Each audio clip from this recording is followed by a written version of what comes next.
the announcer, Michael Cole Jr., was with Pat McAfee. And Pat McAfee is supposed to be the babyface, right? I thought Pat McAfee was kind of the babyface just because Adam Cole has been the heel. However, if you watch that segment they did on the Pat McAfee show, I thought it was pretty clear that Pat McAfee was being a heel to poor little Adam Cole, who came in to do his show in the middle of the pandemic. And after this show tonight, I don't think Pat McAfee's the babyface. Well, you're correct in that, except I don't think Pat McAfee was being a heel. I think this is just Pat McAfee. He's playing a wrestler, and he thinks this is what you do. Because they've spent the past 2 years or more building Adam Cole up as the top heel in the top heel faction in NXT. And suddenly, here comes this loud-mouthed, obnoxious fucking football player acting like a heel with a heelish personality that's knocking Adam Cole, who's one of the most accomplished fucking performers and wrestlers in the company. So naturally, this is where I think there's still that element of disconnect. The people running the company think that football players are going to be big baby faces because, wow, football players are real and everybody likes them. That's why, because I've said many times, the people who run these companies are all fucking marks for these other sports that I don't give a shit about instead of their own. So if they thought the football player was going to be a baby face and Adam Cole was going to be a heel, then they forgot that the football player is trying to act like a fucking bad guy wrestler because that's more fun for him. And Adam Cole is being put in a position of the fucking baby face, I don't know what the fuck they're doing. So anyway, Pat McAfee joined on color. And the next match was Tegan Knox versus Indy Hartwell. And it was a good thing because I was running fucking late. So later on, the next match was Imperium versus Bobby Fish and Kyle O'Reilly for the tag team title. Imperium, of course, are the team of Marcel Marceau and Fabian Forte. And within seconds, I tuned McAfee out. I didn't want to listen to him, and I wasn't liking it. Because he's just playing wrestler and playing heel on top of a fucking program he's doing with a heel. So I watched the match. Kyle O'Reilly's style is so different. I've said this before. He's thin, but he's tall, and his MMA influence gives him some believability, and he does unorthodox shit. So I can buy Kyle. He's really come a long way. Bobby Fish is really smooth. He's put together. He does not look his age. He is really in great shape. I liked Imperium's teamwork. They just looked, to be honest, a tad bland and young. Just plain bland and young. But anyway, they went to a break, come back on the other side. Beth Phoenix had bailed on the show due to McAfee knocking Adam Cole. So now now McAfee is clearly being set up as the fucking heel. And this match, as much as I like Fish and O'Reilly, it never got in high gear. I don't think. They didn't kick it in because it was just a backdrop at the end for this thing with Cole and McAfee.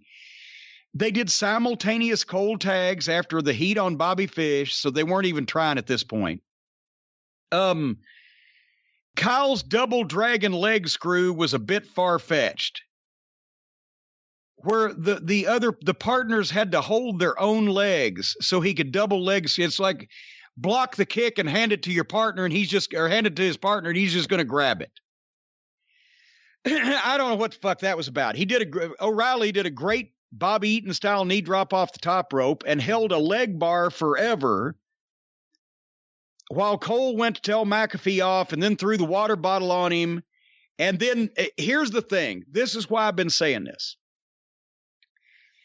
Over the past several weeks, we have watched people be kidnapped and thrown in trunks of cars. We have watched people be run over by fucking vehicles. We have watched people be hit with fucking sledgehammers and blunt instruments, attempted drownings, people set on fucking fire. Nobody comes out to help. No referees, no agents, no pull apart, no fucking nobody. Nobody says a goddamn word. Earlier in this program, there was a kidnapping. Nobody came out and did anything about it. But as soon as the football player and fucking Adam Cole get in a goddamn verbal argument, everybody, including Triple H and Shawn Michaels, hits the goddamn scene to keep them apart. And there's chaos. And there's bullshit. And it actually looked like something was going on. Not kidnapping, not rape, not murder, not arson, not armed robbery, or felonious assault with deadly weapons. We can't be bothered to get up off the fucking chair in front of the monitor for that. But the football player and Adam Cole getting an argument, we got to get out there. Shit's going to go down. So then, during the argument, Imperium caught Bobby Fish. 1, 2, 3, and the match finish was an afterthought. And then McAfee started to leave, and then in a classic heel move, goes back and fucking kicks Adam Cole in the face and knocks him out. And the last thing we see is Adam Cole laying on the ground unconscious. He's knocked out. Pat McAfee's a heel. I don't know what the fuck's going on in this fucking world. Is that what you saw? Yeah, kind of. Let me give a positive first. Really, really like Kyle O'Reilly. He's really good. I really enjoy watching him. Like you said, he works a little different than everyone else.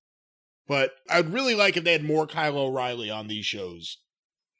As far as the angle goes, I don't know if I like the idea of Adam Cole, who's been the top guy in NXT for, I guess, well over a year, getting knocked out. And I mean, by a football player. And you just saying knocked out doesn't really do it justice. He knocked flat, graveyard dead, face first on the floor out. You know, it's I don't know. There's not really a good recovery from that. And then Triple H is pushing McAfee out of there. I'm not really interested in seeing this. And I guess McAfee's trained with Rip Rogers and he actually owns a ring. I think because he played for Indianapolis, didn't he? Because I think I've seen Rip tweet pictures of him. McAfee bought a ring and had Rip come up and train him some. Because I'm sure he's a fan and he has money, but he's playing wrestler. And I know he has a show and he has a little bit of a following, but this isn't like Lawrence Taylor. This isn't even like Steve McMichael. You know what I mean? Like, he's not at that level. So I don't like the idea of Adam Cole. It's a former football player who really loves wrestling and wants to be involved. However, he just knocked out, bad camera work, by the way, but he knocked out Adam Cole, the top guy in NXT for over a year. And the whole time he's pointing out all the realities, which you shouldn't be pointing out. You're small. You need to put on size. You're smaller than everyone. He is. It's one thing us saying it on this podcast, critiquing things. The other was saying it right in the middle of the show. It's like it's on the show. It's one thing for your wife to say, "Boy, you're the shits." It's another thing if she tells her girlfriend over coffee the next day, but tells you right to your face when you're on top of her. That, I mean, you know, it's sometimes you don't need to do the truth in these environments. It ain't going to help the fucking performance any. And I guess they're doing this match on the next NXT TakeOver, which, you know, you can decide if you want to review that or not. I guess it's Mercedes Martinez and Rhea Ripley, and it'll be this match and Keith Lee versus Karrion Kross. But I'm not excited to see Pat McAfee wrestle Adam Cole. Like, this has done nothing to make me want to see the match. See, that's what they always do is they always try to build the football player up as the big star and put the wrestler in a position like he's in over his head, which is fucking idiocy. But they do it all the time. Every time because they're all football marks. I couldn't pick Lawrence Taylor, Pat McAfee, and who's the other one you mentioned? Mongo. Well, Mongo I know because of the Twitter account, but I couldn't have picked them up out of a fucking lineup before I saw them walk in onto a wrestling show. So I don't give a fuck, right? But they always, instead of painting the football player as a babyface who has somehow been wronged and is trying to step into a fucking ring with a experienced professional wrestler and the football player's over his head in this environment and is the sympathetic figure that has to overcome the odds, which is what Jerry Lawler did every time he got a hold of a football player in Memphis, which is what every other fucking promotion introduced a football player in that manner. They're such marks for all their football players. They're real. that they have to make it look like the wrestlers in over their head against them, which is ludicrous, ridiculous. So if they brought this guy in and all 4 members of the Undisputed Era had beat the piss out of him and fucking torn his goddamn football jersey up and shoved it down his fucking gullet, that'd have been great. Then I'll get you, Cole. You're the fucking leader of the whole group. Then you got something, but no, this. Did you listen to the commentary?